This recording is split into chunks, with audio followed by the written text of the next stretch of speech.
అనుమానం పెనుభూతమైంది. వేరొకరితో వివాహితర సంబంధం పెట్టుకుందన్న అనుమానంతో భార్యను హత్య చేశాడో భర్త. ఈ ఘటన రంగారెడ్డి జిల్లా కొందుర్గు మండలం రాగడి చిలకమర్రిలో జరిగింది. రాగడి చిలకమర్రికి చెందిన కోవూరి వెంకటరెడ్డి తన భార్య జయమ్మకు వివాహితర సంబంధం ఉందనే అనుమానంతో తరచూ వేధించేవాడు.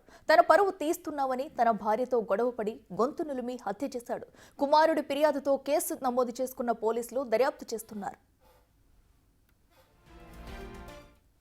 తన భర్తతో పాటు ఉంటుంది. భర్త వెంకటరెడ్డి తనకు ఏంటంటే ఈ భార్య వేరే వాళ్ళతోనే అక్రమ సంబంధం అనుమానం పెట్టుకొని మొన్న 10 నాడు నైట్ అంటే 11 ఎర్లీ మార్నింగ్ 1 o'clock 1:30 టైంలో భార్యతో చంపన దేశం గొడవ పడ్డ తర్వాత ఆమె గోడకు తలను కొట్టి తర్వాత గొంతులు పిసికి ఆమె అక్కడ చనిపోతుంది.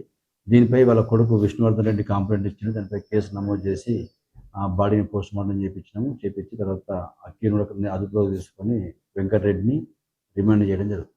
లేదు అంటే భార్యాభర్తలు భార్య మీద అతనికి అనుమానంతో అరెస్ట్ చేసింది. వేరే కేసులు ఫ్యామిలీ మ్యాటర్.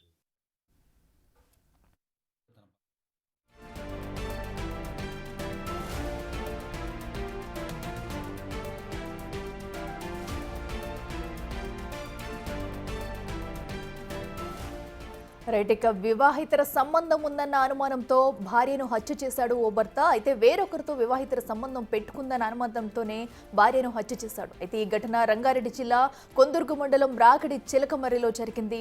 రాగడి చిలకమర్రికి చెందిన కోవూరి వెంకటరెడ్డి తన భార్య జయమ్మకు వివాహితర బంధం ఉందనే అనుమానంతో తరచూ ఆమెను వేధిస్తూ వస్తూ ఉండేవాడు. అయితే తన పరువు తీస్తున్నావని తన భార్యతో గొడవపడి గొంతు నులిమి హత్య చేశాడు. దీంతో ఆమె అక్కడికక్కడే చనిపోయింది. కుమారుడి ఫిర్యాదుతో కేసు నమోదు చేసుకున్న పోలీసులు అయితే ప్రస్తుతం దర్యాప్తు చేస్తున్నారు. సో దీనిపై అటు పోలీసులు ఏదైతే తమ కుమారుడు ఇచ్చిన ఫిర్యాదునైతే అన్ని కోణాల్లో కూడా దర్యాప్తు అయితే చేస్తున్నారు. దానికి సంబంధించిన ఒక లెటర్ కూడా మనం చూస్తున్నాము. అసలు ఏం జరిగింది, ఏంటి, నిజంగానే వివాహితర సంబంధం ఉందా అనే కోణంలో కూడా అతను భర్తను కూడా అదుపులోకి తీసుకుని విచారించే అవకాశం అయితే కనిపిస్తుంది.